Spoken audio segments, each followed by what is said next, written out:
Et nous sommes dans le livre de Luc, le chapitre 17, le verset 11 à 19.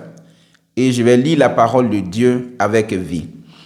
La Bible dit, Jésus se rendant à Jérusalem passait entre la Samarie et la Galilée. Comme il entrait dans un village, 10 lépreux vinrent à sa rencontre, se tenant en distance, ils éleva la voix et dirent, Jésus, Maître, aie pitié de nous. Dès qu'il les eut vus, il leur dit, allez vous montrer au sacrificateur. Et pendant qu'ils y allaient, il arriva qu'il fut guéri. L'un d'eux, se voyant guéri, revint sur ses pas, glorifiant Dieu à haute voix. Il tomba sur sa face aux pieds de Jésus et lui rendit grâce. C'était un Samaritain. Jésus, prenant la parole, lui dit, les 10 n'ont-ils pas été guéris? Et les 9 autres, où sont-ils? Ne s'est-il trouvé que cet étranger pour revenir et donner gloire à Dieu? Puis il lui dit, lève-toi, va, ta foi t'a sauvé. Que Dieu vous bénisse dans le nom puissant de Jésus. Alors, c'est ce test que nous sommes en train d'étudier aujourd'hui et ce test est très fondamental dans la vie chrétienne. J'aimerais dire à un enfant de Dieu que ce test, de prêter attention à ce message parce que ce message va changer quelque chose dans ta vie. Vous savez, quand on parle de la lèpre, parce qu'ici, on parle de la lèpre. Quand on parle de la lèpre, c'est une maladie qui est spirituelle. Donc, dans la vie chrétienne aujourd'hui, si nous devons parler de la lèpre, nous allons parler des problèmes spirituels qui font honte. Parce que la lèpre en soi, c'est une maladie honteuse. C'est une maladie en fait qui fait honte.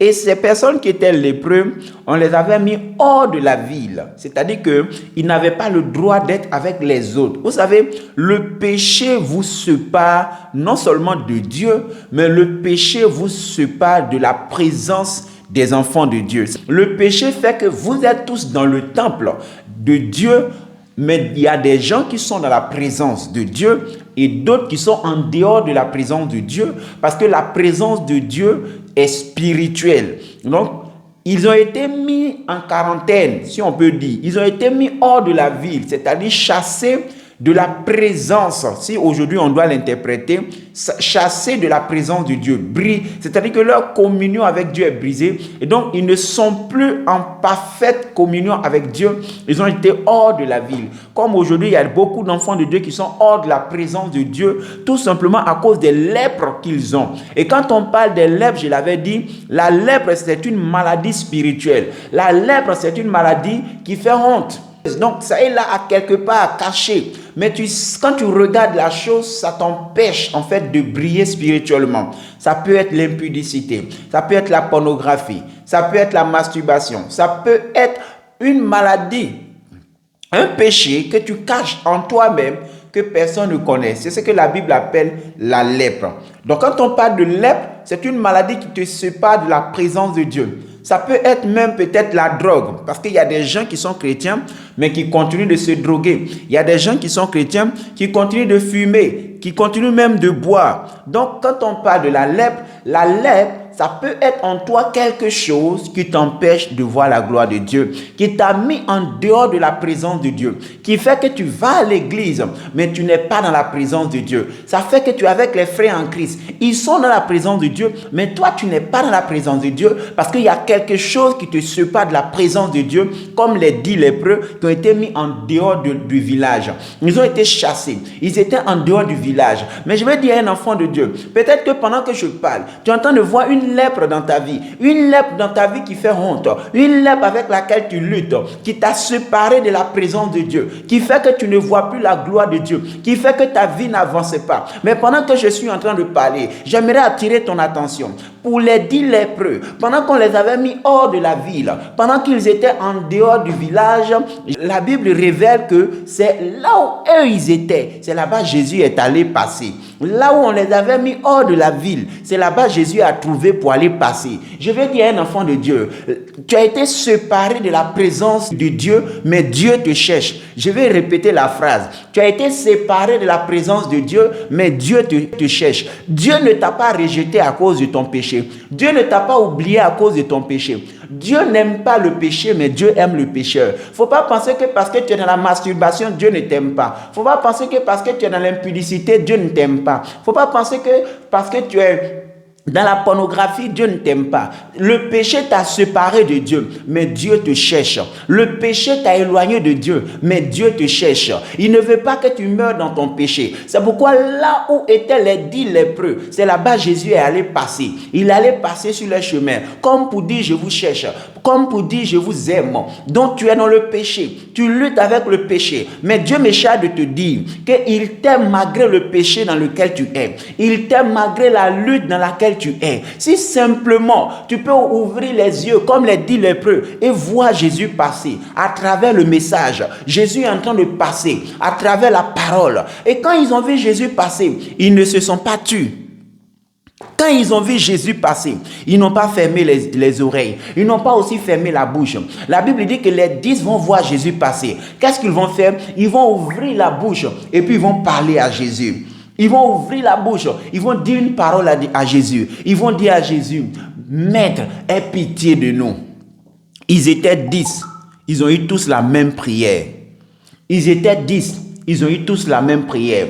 Ils ont dit, Jésus, aide-nous. Jésus, les gens nous ont rejetés. On est sortis de la présence de Dieu, mais nous voulons être sauvés. Je veux dire à un enfant de Dieu que le péché a éloigné de la présence de Dieu. Ne te tais pas. Il faut prier, Seigneur. Seigneur, je suis lépreux. Viens me délivrer. Je suis dans tel péché. Le péché me tient esclave. Le péché me tient captive. Jésus, délivre-moi. Je ne veux pas mourir dans cet état. Seigneur, aide-moi à quitter dans cette voie. Seigneur, aide-moi à quitter dans ce péché. Élève la voix tous les jours et pleure dans la présence de Dieu. Les 10 lépreux ne se sont pas tus. Il y a beaucoup d'enfants de Dieu qui luttent avec le péché, mais qui se taisent. Un enfant de Dieu qui veut abandonner un péché, il ne se tait pas sur ce péché-là. Il va prier pour demander la force de Dieu. Il va prier pour demander à Dieu de l'aider. Il va prier pour implorer la grâce de Dieu, pour implorer la faveur de Dieu, pour dire à Dieu, Seigneur, le péché me tient esclave. Seigneur, le péché me tient captive. J'aimerais abandonner ce péché. J'aimerais vivre dans ta parole. J'aimerais vivre selon les Écritures. Aide-moi à sortir de ce péché-là. Je ne veux pas mourir sur cette voie. C'est ce que les 10 lépreux ont fait. Ils ne se sont pas tus. Ils ont parlé à Jésus. Jésus, toi seul peux me sauver. Jésus, toi seul peux me sauver. Il y a des personnes, quand ils sont dans le péché, au lieu de crier à Jésus, ils crient aux hommes. Au lieu de crier à Jésus, ils crient aux prophètes. Au lieu de crier à Jésus, ils crient aux humains. Qu'est-ce que l'homme peut faire pour toi? Un homme ne peut pas te délivrer du péché. C'est Jésus qui peut te délivrer du péché. Et c'est ce que les 10 lépreux avaient compris. Ils n'ont pas crié à Paul. Ils n'ont pas crié à Pierre. Ils n'ont pas crié à Jean. Ils n'ont pas crié à Jacques alors que les disciples étaient là. Ils n'ont pas crié aux disciples. Ils n'ont pas crié aux apôtres. Ils ont crié à Jésus. Ils ont élevé la voix. Ils ont cité un seul nom. Ils ont cité un seul nom. Et le nom qu'ils ont cité, c'est le nom de Jésus. Ils ont dit Jésus, fils de David, aie pitié. Jésus, c'est ce qu'ils ont dit. Ils ont dit Jésus. C'est quel nom toi tu cries aujourd'hui quand tu as les problèmes? Quel est le nom que tu cries? Quel est le nom que tu appelles? Il y a des gens, quand ils sont dans les problèmes, ils appellent les hommes. Ils appellent les hommes. Mais bien aimé, le nom qui sauve, ce n'est pas le nom d'un prophète. Ce n'est pas le nom de l'évangéliste. Ce n'est pas le nom du pasteur. Le nom qui sauve, c'est le nom de Jésus. Le nom qui va te faire sortir des situations que tu vis. Le nom qui va te faire sortir des problèmes que tu traverses. C'est le nom de Jésus. Et quand tu appelles ce nom, quelque chose changera dans ta vie. Quand tu implores ce nom, quelque chose changera dans ta vie. C'est ce que les 10 lépreux ont compris. Ils ne se sont pas tus. Ils ont élevé la voix. Ils ont dit Jésus, fils de David. Jésus, on souffre. Viens nous sauver. Ils ont crié à Jésus. Peu importe le problème que tu traverses, crie à Jésus. Et quand ils ont crié à Jésus, la Bible dit ceci, verset 14. Dès qu'il les eut vus, il leur dit, allez vous montrer au sacrificateur. Et pendant qu'ils y allaient, il arriva qu'il fut guéri. Lorsque les lépreux ont crié à Jésus, comme je viens de le dire, ils ont crié à Jésus, ils n'ont pas crié à un homme. Et ils n'ont pas crié à Jésus, ils n'ont pas crié à un apôtre. Et quand ils ont crié à Jésus, la Bible dit que Jésus les a vus. Jésus s'est arrêté. Quand Jésus s'est arrêté, Jésus va leur donner une parole. Ils étaient 10. Ils ont eu tous la même parole. Ils étaient 10. Et Jésus va leur dire une seule parole. Allez vous montrer au sacrificateur. Allez vous montrer au sacrificateur. Quand on va à l'église, on reçoit la même parole. Ce soir, on reçoit la même parole. Jésus va leur donner une parole. Je vais dire à quelqu'un, Dieu envoya sa parole et sa parole les guérit. La guérison est dans la parole de Dieu. La délivrance est dans la parole de Dieu. La vie éternelle est dans la parole de Dieu. La restauration est dans la parole de Dieu. Quand Jésus les a vus, il n'a pas fait faillard, il n'a pas fait démonstration. Il les a donné une parole. Il les a dit, allez vous montrer au sacrificateur. Allez vous montrer au sacrificateur. Un commandement, une ordonnance, oui, un consigne. Il les a donné une parole. Il les a parlé. Comme ce soir, il est en train de te parler. Il te dit une parole. Si tu peux écouter la parole et puis comprendre que dans cette parole, il y a ta délivrance. Dans cette parole, il y a ta restauration. Dans cette parole, il y a la vie éternelle. Si tu peux écouter la parole, saisis la parole comme les lépreux l'ont fait. Ils ont saisi la parole. Quand Jésus les a dit, allez vous montrer au sacrificateur. C'est la parole qu'il les a dite. Il a dit, allez vous montrer au sacrificateur. J'aime la suite du verset. Est-ce que quelqu'un veut écouter la suite du verset? Écoutez la suite du verset. La Bible dit, pendant qu'ils y allaient. Ah, j'aime cette phrase. Pendant qu'ils y allaient.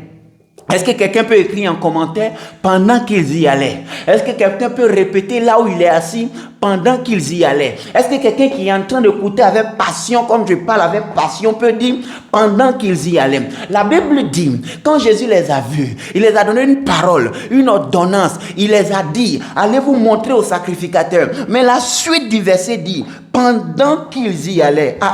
Pendant qu'ils y allaient. Vous savez ce que ça veut dire? Ça veut dire pendant qu'ils obéissaient. Pendant qu'ils faisaient ce que Jésus les a demandé de faire. Pendant qu'ils étaient en train d'obéir. Pendant qu'ils y allaient, il arriva qu'il fut guéri. Il arriva qu'il fut guéri.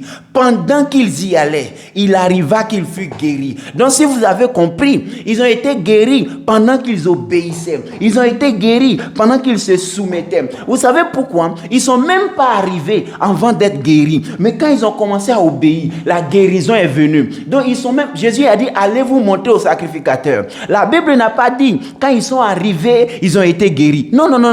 Mais la Bible dit, pendant qu'ils y allaient. C'est-à-dire pendant qu'ils se sont levés. Pour dire, on va obéir à ce que Jésus vient de nous dire. On va faire ce que Jésus vient de nous dire. Et c'est pendant qu'ils y allaient qu'ils ont été guéris. Autrement dit, la guérison, la délivrance, la liberté est dans l'obéissance à la parole de Dieu. Quand tu pries le Seigneur pour dire Jésus, viens à mon secours. Jésus, sauve-moi. Si Jésus veut te répondre, il va te donner une parole. Quand Jésus veut te guérir, il va te donner une parole. Quand Jésus va te délivrer, il va te donner une parole. Jésus leur a donné une parole. Et pendant qu'ils obéissaient à la parole, pendant qu'ils se soumettaient à la parole, c'est en ce moment qu'ils ont été guéris. C'est en ce moment qu'ils ont été délivrés. Je vais dire à un enfant de Dieu, ils étaient 10. Eux tous, ils ont obéi. Et eux tous, ils ont été guéris. Eux tous, ils ont obéi. Eux tous, ils ont été guéris. Aujourd'hui, je vais dire à une personne, pendant que tu écoutes la parole de Dieu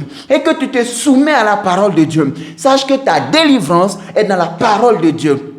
Dieu guérit par sa parole. Dieu libère par sa parole. Dieu sauve par sa parole. Il donne la vie par sa parole. Il donne la restauration par sa parole. La visitation par sa parole. Ils ont compris cela. Ils ont obéi à ce qu'ils ont reçu comme recommandation. Jésus les a dit, allez. Ils sont allés. Qu'est-ce que Jésus t'a recommandé? Qu'est-ce que Jésus t'a dit? Il y a beaucoup d'enfants de Dieu. Ils disent, Seigneur, viens à mon aide. Mais quand Jésus leur donne la parole, ils n'obéissent pas à la parole. Quand Jésus leur dit de faire quelque chose, ils ne font pas ce que Jésus leur dit de faire. Mais tu ne peux pas avoir la délivrance tant que tu n'obéis pas. Tu ne peux pas avoir le miracle tant que tu n'obéis pas. Tu ne peux pas avoir la visitation tant que tu n'obéis pas. Parce que quand Jésus les a dit allez, s'ils n'étaient pas partis, ils n'allaient pas avoir la délivrance. Quand Jésus les a dit allez, s'ils n'étaient pas partis, ils n'allaient pas avoir le miracle. S'ils n'étaient pas partis, ils n'allaient pas avoir la visitation. Mais c'est quand ils se sont levés, ils ont commencé à marcher pour dire il nous a dit d'aller. Ils se sont levés, ils partaient. Ils ne sont même pas encore arrivés lorsqu'ils ont eu leur délivrance. Je vais dire à un enfant de Dieu, le miracle, la délivrance, la liberté est dans l'obéissance à la parole de Dieu. L'obéissance à la parole de Dieu. Est-ce que tu obéis au message que Dieu te donne? C'est l'obéissance qui va changer ta vie. L'obéissance à la parole de Dieu. Est-ce que je peux continuer avec le texte? La Bible dit ceci. Pendant qu'ils y allaient, il arriva qu'il fut guéri. Oh, la suite m'intéresse. La Bible dit, l'un d'eux, se voyant guéri, revint sur ses pas glorifiant Dieu à haute voix. La Bible dit que tous, ils ont été guéris. Ils ont été tous délivrés en obéissant à la parole de Dieu. Mais quand ils ont été guéris, les 9 ne sont plus revenus sur les pas. Mais l'un d'eux, il est revenu pour rendre gloire à Dieu. L'un d'eux a été reconnaissant. L'un d'eux a dit, je retourne là où on m'a donné la parole pour aller dire merci. Il est allé, il a trouvé Jésus. La Bible dit qu'il s'est prosterné devant Jésus. Il a rendu grâce à Dieu. Il a dit, Jésus, j'étais lépreux. Je me souviens, tout à l'heure, j'étais arrêté. Tu m'as dit d'aller me montrer au sacrificateur. Mais laisse-moi te dire que je n'étais pas encore arrivé lorsque j'ai été guéri. Je suis venu te dire merci parce que je sais que ma guérison me vient de toi. Jésus l'a regardé et Jésus va dire une parole qui attire mon attention. Écoutez ce que Jésus dit. Jésus va dire, ah, mes bien-aimés, c'est important de comprendre cela. Jésus, prenant la parole, dit, les 10 n'ont-ils pas été guéris et les 9 autres, où sont-ils? Ne s'est-il trouvé que cet étranger pour revenir donner gloire à Dieu? Puis il lui dit, lève-toi, va, ta foi t'a sauvé. Quand l'étranger est revenu pour rendre gloire à Dieu, Jésus a dit, mais attends, les 10 n'ont-ils pas été guéris? Mais où sont les 9 autres? Ils ont tous été délivrés. Mais où sont les 9 autres? Ils ont tous eu leur miracle. Mais où sont les 9 autres? Ne s'est-il trouvé que cet étranger pour revenir pour donner gloire à Dieu? Et Jésus va lui dire une dernière parole qui me touche. Jésus lui dit, va, ta foi t'a sauvé. Est-ce que quelqu'un peut écrire en commentaire, va, ta foi t'a sauvé? J'aimerais parler calmement à une personne à partir de cette partie-là. Oui, va, ta foi t'a sauvé. Mais bien aimé, ils étaient malades, mais ils n'étaient pas encore sauvés. Il y a une différence entre avoir une guérison et avoir le salut. Il y a une différence entre avoir le mariage et avoir le salut. Il y a une différence entre Jésus a débloqué tes affaires et avoir le salut. Il y a une différence entre avoir l'enfant que tu es allé à l'église pour chercher et avoir le salut. Il y a beaucoup de personnes aujourd'hui, quand ils viennent à l'église, ils ont un sujet de prière. Quand on prie pour eux, à peine délivrés, on ne les voit plus à l'église. Il y a beaucoup de personnes qui viennent à l'église. Oh, homme de Dieu, priez pour moi. Je cherche enfant, je cherche travail, je cherche mariage, je suis malade. Priez pour moi, pour que je sois guéri. On prie pour eux. Quand ils sont guéris, on ne les voit plus à l'église. Mais ce que vous ne savez pas, Jésus ne veut pas que tu guéris. Jésus ne veut pas que tu te donnes un enfant. Jésus ne veut pas que tu donnes le mariage. Jésus veut te donner la vie éternelle. Les 10 ont été guéris. Les 10 lépreux ont été guéris. Mais un seul est revenu donner gloire à Dieu. Mais c'est celui qui a été reconnaissant, à qui Jésus a donné la dernière parole. Il lui a dit, va, ta foi t'a sauvé. Avant, Jésus leur avait parlé de guérison. Mais lorsqu'il est revenu dans la reconnaissance, Jésus lui a parlé du salut. Je vais dire à quelqu'un, quand tu viens à l'église, la guérison que tu as est petite à côté du salut. Jésus avait gardé la bonne part pour les personnes reconnaissantes. Est-ce que je peux reprendre cette phrase-là? Jésus avait gardé la bonne part pour celui qui allait être reconnaissant.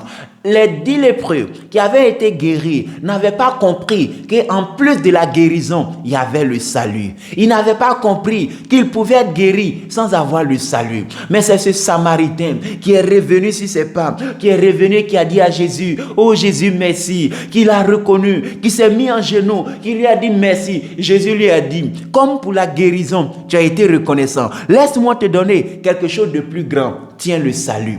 Tiens le salut. Ta foi t'a sauvé. Ta foi t'a sauvé. Ta foi t'a sauvé. Je vais dire à un enfant de Dieu, quand tu vas à l'église, peu importe la situation pour laquelle tu allais à l'église, peut-être tu allais à l'église parce que tu étais malade, mais après la guérison, ne retourne plus dans le monde parce qu'il y a plus grand que la guérison. Tu allais à l'église parce que tu cherchais la guérison. Après ta guérison, ne retourne plus dans le monde parce qu'il y a plus grand que la guérison. Il y a plus grand que l'enfant que tu es venu chercher à l'église. Il y a plus grand que le visa que tu es venu chercher à l'église. Il y a plus grand que le mariage que tu es venu chercher à l'église. Parce qu'il y a des personnes qui sont venues à l'église parce qu'ils cherchent le mariage. D'autres sont venus à l'église parce que leur enfant, il ne gagne pas enfant. Oh, homme de Dieu, priez pour moi. C'est pourquoi tu es venu à l'église. Et peut-être Jésus t'a donné ce que tu cherchais. Ne retourne plus dans le monde parce qu'il y a plus grand que ce que tu cherchais. Il y a le salut qui est caché derrière. J'ai dit, il y a le salut qui est caché derrière. Il y a le salut qui est derrière. Les 9 lépreux qui sont partis, qui ne sont plus revenus, ils ont eu la guérison. Ils n'ont pas eu le salut. Ils ont eu la santé. Ils n'ont pas eu le salut. Mais c'est celui qui est revenu vers Jésus. Celui qui est retourné vers Jésus. Il a eu non seulement la guérison, mais il a eu le salut.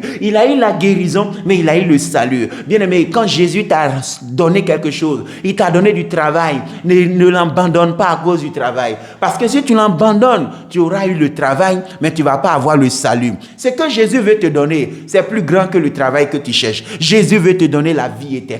Jésus veut te donner le salut. Jésus veut que tu ailles au ciel. Il allait préparer une place. Cette place-là, c'est le paradis. Il a dit, je vais vous préparer une place.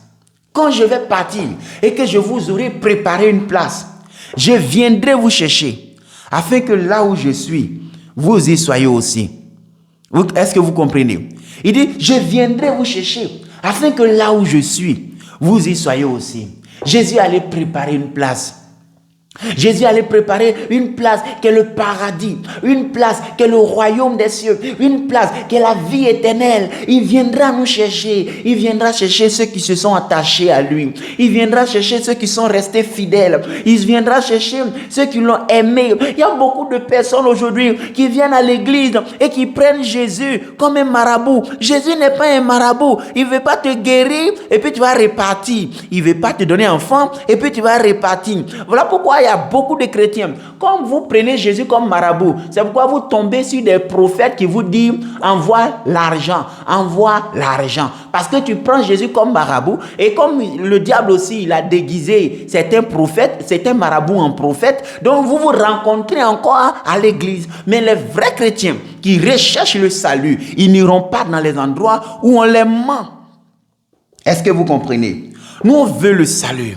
Nous, on veut la vie éternelle. Jésus ne veut pas que te donner le mariage. Jésus ne veut pas que te donner un enfantement. Jésus veut te donner la vie éternelle. Donne ta vie à Jésus pour le salut. Donne ta vie à Jésus pour la vie éternelle. Donne ta vie à Jésus pour que tu ailles au ciel. C'est ça le plus beau cadeau que Jésus veut pour toi.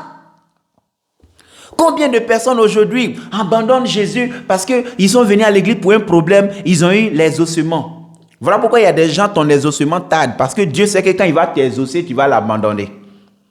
C'est pourquoi il y a des personnes, ils prient. Dieu n'exauce pas. Parce que Dieu connaît ton cœur. Dieu sait que c'est la peine, je vais lui donner, on ne va plus la voir à l'église. Il y a beaucoup de personnes qui cherchent des choses. Mais à peine Dieu fait, on ne les voit plus à l'église. Bien-aimé, Dieu veut te donner quelque chose de plus grand. Dieu veut te donner quelque chose de plus grand que ce que tu cherches. Il veut te donner la vie éternelle. Parce que le monde passera. Ce monde passera. Mais il y a un endroit qui ne passe pas. C'est le paradis de Dieu. C'est la vie éternelle. Le royaume des cieux. On doit se rencontrer là-bas. Ma plus grande prière, tous ceux qui sont connectés dans ce live, qu'on se rencontre au paradis, qu'on se rencontre au ciel, qu'on se rencontre au ciel. Je prie de tout mon cœur que tu t'attaches à Jésus, que tu n'abandonnes jamais Jésus, pour que toi et moi, on se rencontre au paradis. On a donné notre vie à Jésus. C'est à cause de la vie éternelle. Nous, on veut aller au ciel. Nous, on veut aller au ciel. Voilà pourquoi on a donné notre vie à Jésus. Et Jésus ne veut pas que te donner des choses matérielles, des choses éphémères, des choses de la terre uniquement. Jésus veut te donner plus grand que ça. Il y a beaucoup de personnes. Aujourd'hui, il y a beaucoup d'églises où les gens vont à l'église, ils cherchent, parce qu'ils cherchent enfants, parce qu'ils cherchent des choses. Et c'est ça, ils sont venus chercher. Dès qu'on prie, dès qu'ils ont ça, ils retournent dans le monde, parce qu'ils s'en foutent du reste. Mais je vais dire à quelqu'un, si tu es retourné parce que Jésus t'a guéri, tu n'as rien eu. Tu n'as même pas goûté qui est Jésus. Jésus, c'est la vie éternelle. Jésus, c'est le paradis. Je viens aujourd'hui encourager quelqu'un. Je viens aujourd'hui inviter quelqu'un à rechercher Jésus pour le salut de son âme. À rechercher Jésus pour le salut de son âme. Ne t'attache pas aux choses éphémères. Le monde passe. Oui, le monde passe. Attache-toi à Jésus. Marche avec Jésus. Crains Jésus et obéis à sa parole pour que tu aies la vie éternelle. Que Dieu vous bénisse. Tu vas prier avec moi. Tu vas dire à Jésus, Seigneur. D'abord, le premier sujet de prière pour lequel tu vas prier, tu vas demander à Dieu qu'il t'aide à arrêter de crier aux hommes, mais à crier à lui seul. Parce que les 10 lépreux ont crié à Jésus. Crie à Jésus ce soir pour dire, Seigneur, voici la lèpre spirituelle qui me fatigue. Voici le péché que personne ne connaît, mais que toi seul tu connais qui me fatigue. Jésus vient me libérer. Jésus vient me délivrer. Élève la voix et prie le Seigneur. Élève la voix et prie le Seigneur.